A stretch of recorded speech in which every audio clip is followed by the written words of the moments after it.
Y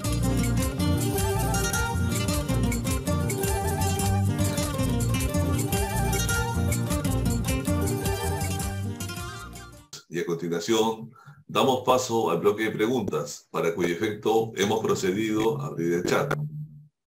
Entonces, primera pregunta, doctor. Josué Tello. Quisiera, si fuera tan amable, que nos ahonde sobre el tema del principio de la autenticidad de la medición. Es decir, ¿qué perfil debe tener ese profesional? A ver, la autenticidad, reitero, conceptualmente consiste en que hay una creencia legal impuesta de que el profesional fue al lugar, se constituyó en el lugar, que practicó las mediciones y que esas mediciones coinciden con el gráfico que encuentro en el plano. Cuando yo digo creencia legal impuesta, generalmente se genera esta sensación de que es como la fe pública. Bueno, no es la fe pública, pero se le parece, ¿sí? Y esto es necesario que funcione así, porque si cualquiera pudiera livianamente decir, desconozco, considero que esa representación no es la que corresponde concretamente, eso sería una fuerte, una seria traba a la circulación de los bienes. Pero quiero aclarar que con respecto a la idoneidad del profesional, se trata de un profesional libre, que no por eso se lo considera fedatario. O sea, no por esta cuestión de la autenticidad de la mensura tenemos que equiparar esta impronta tan particular que tiene el agrimensor en la República Argentina con la situación de un notario. Nada tiene que ver. No hay ninguna fe pública depositada en el agrimensor. Hay responsabilidad profesional. Estamos hablando de una carrera que es una carrera universitaria de grado, la de agrimensor o ingeniero agrimensor. Desde hace 4 años en mi país los planos catastrales no los puede firmar sino un profesional que tenga este título, y tienen una capacitación muy profunda y adecuada, no solamente en las cuestiones de agrimensura, que son por supuesto su tema central, sino también tienen una capacitación básica en materia jurídica. De hecho, cuando van a hacer la mensura, previamente los agrimensores hacen un estudio registral del inmueble y deben pedir informes registrales, además de los antecedentes catastrales. Por supuesto, después trabajan en la práctica codo a codo con abogados y notarios, pero lo cierto es que en su capacitación profesional estamos hablando en líneas generales de profesionales que tienen una muy sólida formación. Gracias. Siguiente pregunta. Humberto Gutiérrez Noriega. Considera que la realidad física y jurídica del inmueble radica en tener inicialmente una cartografía actualizada a través de la tecnología dron, por ser más precisa y fotointerpretativa, para relacionar mejor las medidas con las partidas registrales. Bien, sin lugar a dudas es un medio tecnológico que presenta notables ventajas a la hora de poder lograr esa determinación lo más precisa posible. Yo soy partidario en términos más generales. Yo soy un profesional jurídico. Medios tecnológicos, cuando uno va nutriéndose de la lectura, voy aprendiendo desde la lectura, pero no es mi especialidad la tecnología en la implementación de estos medios, quiero aclararlo. Pero todo medio que me garantice una mayor precisión, siempre bienvenido en la aplicación del servicio, la prestación, perdón, del servicio catastral del relevamiento de tierras. Pero por supuesto, la cartografía completa, digital y precisa es el primer paso para poder lograr esa concordancia. Gracias. Jonathan Wilfredo Machaca dice, ¿cuál es la proyección del catastro a nivel Latinoamérica en relación a la linderación de los límites territoriales? Yo quisiera, si es posible, que precisen un poco más la pregunta, porque al menos en esos términos no comprendo en qué sentido se refieren. Este tema de la proyección en relación a los límites, si me lo pueden aclarar, mientras, si quieren, previamente pasamos a otro y luego regresamos a esta. Pasamos a la siguiente pregunta, doctor. Para poder comprender bien este tema de la proyección. Sí. Con mucho gusto. Dice, había mencionado que en Argentina existe la informalidad y como tal se sanciona con infracciones. ¿Cómo es este tipo de infracciones? Me refiero a la informalidad con título inscripto, en la que se sanciona, ¿sí? administrativamente con sanción de multas, que pueden ir en mayor o menor medida de acuerdo al volumen construido sin haberlo denunciado al Estado. Básicamente, cuando el Estado detecta oficiosamente o por denuncia de un tercero una construcción que no figura en la documentación catastral de la parcela, se lo intima al particular para que lo denuncie. Si el particular no regulariza la situación, de oficio se actualiza la evaluación fiscal, o sea, la evaluación parcelaria para el tributo, y se le cobra un retroactivo, que generalmente esto cambia de provincia a provincia, nuevamente también por nuestro sistema federal, ronda unos 5 años atrás. La multa consiste básicamente en esto, ¿sí? Por supuesto, no hay sanciones que obedezcan ni a la demolición ni a retrotraer las cuestiones, la cosa al estado anterior, porque eso sería antieconómico.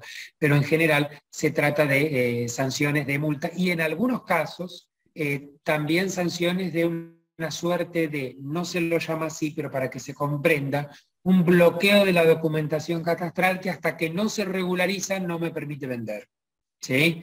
Esas son las sanciones que habitualmente más se aplican desde el punto de vista administrativo en el contralor que los municipios o comunas ejercen sobre estas cuestiones.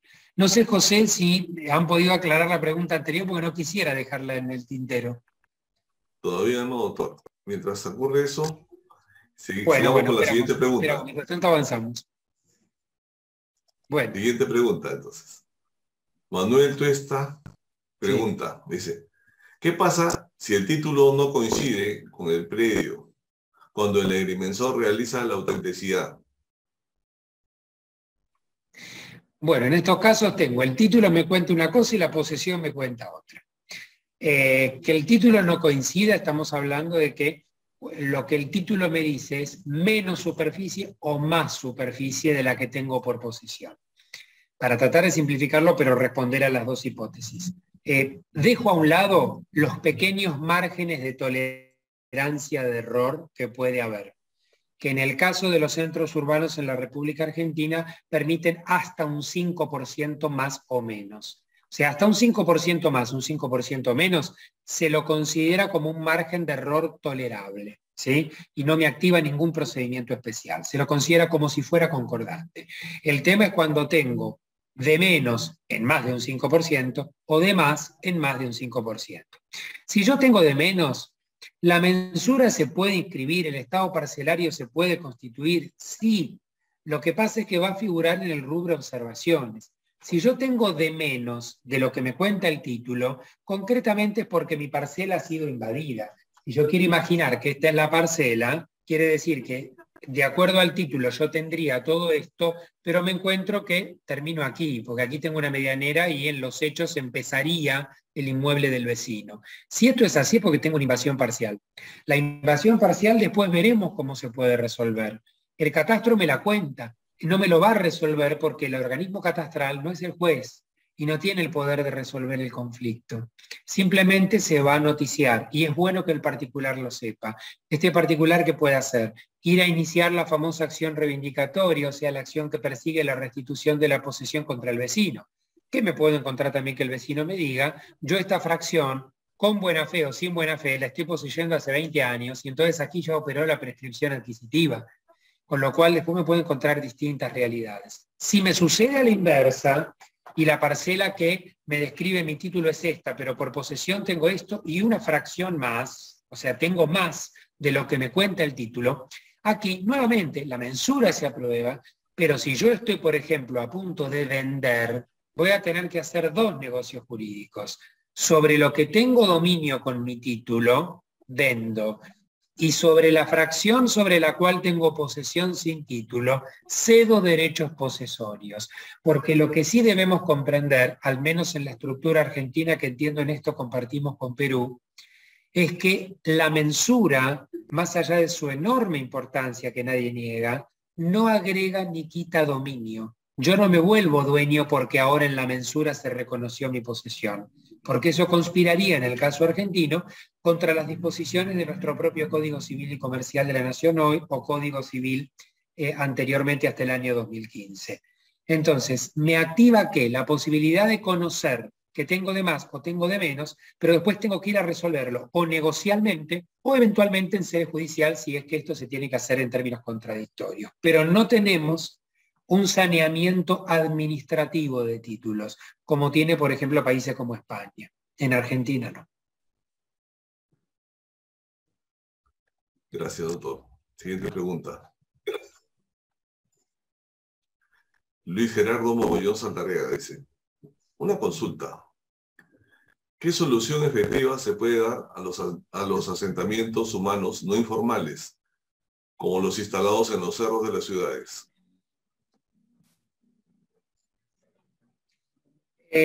A ver, la solución en términos generales, básicamente, desde el punto de vista estrictamente catastral y urbanístico, es la que mencioné en mi disertación. Llevar a cabo todo un proceso de integración sociourbana, que lleva años. Pero luego el proceso no termina ahí, porque el momento cúlmine, cuando todo eso esté organizado, sí es justamente que cada una de esas viviendas ubicadas en ese asentamiento cuente con su título. Pero reitero, no es el título que en ocasiones anteriores, en términos irreflexivos, se repartió sin catastrar el suelo. Es un título que se apoya en un suelo catastrado y en un centro urbano ya organizado. Es todo un tema muy sensible. Ojalá los latinoamericanos tuviéramos la respuesta última a esto, pero lo cierto es que la finalidad es lograr un título inscripto en el registro, para lo cual yo considero que la cuestión más importante desde el punto de vista jurídico es poder definir con qué figura voy a reconocer esta propiedad. Porque, por ejemplo, si yo pienso en un asentamiento poblacional precario que se extiende todo sobre la tierra, o sea, todo como en una planta baja, nosotros decimos planta baja, digamos, a lo que sería un piso cero, ¿sí? Yo podría decir, bueno, lo que les reconozco es derecho real de dominio. Pero nosotros tenemos, por ejemplo, en Argentina, asentamientos poblacionales precarios donde tenemos viviendas una arriba de la otra, frente a lo cual el derecho real de dominio, por su propio verticalismo, no me sirve. En algún momento en mi país se habló de la propiedad horizontal, pero la propiedad horizontal es un esquema bastante complejo y totalmente incompatible con la organización cultural de un asentamiento precario. En algunas situaciones, me plantean aquí la situación de los cerros, viene a mi mente las favelas brasileñas, encontramos que estas viviendas están quizá no una encima de la otra, pero parcialmente superpuestas sobre un morro, como le llaman en Brasil, ¿sí? Sobre una colina, y lo cierto es que los encuentro parcialmente superpuestos. Tengo el mismo problema, la verticalidad del dominio no me sirve. Yo creo que frente a estas situaciones, como los asentamientos precarios no son una cuestión menor, son una realidad cualitativa y cuantitativamente relevante en toda Latinoamérica, soy partidario de que en aquellos países en los que aplicamos un número cerrado en materia de derechos reales, o sea que solamente podemos constituir o transmitir los derechos reales que nuestro código permite, el legislador tiene el deber funcional de crear un derecho real para urbanizar estos asentamientos. Yo tengo francamente esa opinión y me remito siempre a la experiencia justamente del derecho brasileño que he mencionado en más de una ocasión. Ellos crearon en el año 2016, ¿sí? Recuerdo bien, en el 2016, el derecho real de losa, esa sería la traducción en español, justamente pensando en la urbanización de favelas. ¿Qué es el derecho real de losa? Un derecho real que no es lo mismo, pero se parece en algún aspecto al derecho real de superficie. Entonces me permite tener esta superposición vertical, total o parcial, de distintas viviendas. ¿Bien? Tiene sus diferencias con la superficie que también la regula el derecho brasileño, pero permite al menos contemplar esta realidad física. Más allá de distintas particularidades que aún se pudieron presentar en ese país, insisto en que para mí el camino es ese: integración sociourbana, un correcto catastro, un notariado que permite el acceso a una titulación de contenido social y por último la publicidad registral. Pero todo esto que yo puedo decir en 5 segundos puede ser una tarea que lleve décadas, porque debemos hacerlo con cautela. Se trata de acercar culturas y eso hay que hacerlo en forma razonada y paulatina. Gracias, doctor. Última pregunta. Sí. César Espinosa Rivera pregunta, Sí. ¿un agrimensor está certificado para prestar sus servicios en los 14 distritos de Argentina? Ante todo son 24, pero eso no interesa. No, a ver, como nosotros tenemos un sistema federal, les comento, los profesionales en ejercicio libre, por ejemplo en mi caso, que soy un abogado, nosotros tenemos un título académico que se reconoce como título en términos académicos en todo el país. Pero luego, los colegios o consejos que controlan la prestación y el ejercicio de las profesiones libres, en este caso son consejos o colegios de agrimensores, son provinciales, ¿sí? Entonces, si por ejemplo, en mi caso, yo soy abogado con un título expedido con eficacia nacional, pero yo estoy matriculado para ejercer mi profesión de abogado en la provincia de Buenos Aires y en la ciudad autónoma de Buenos Aires, que son dos demarcaciones distintas.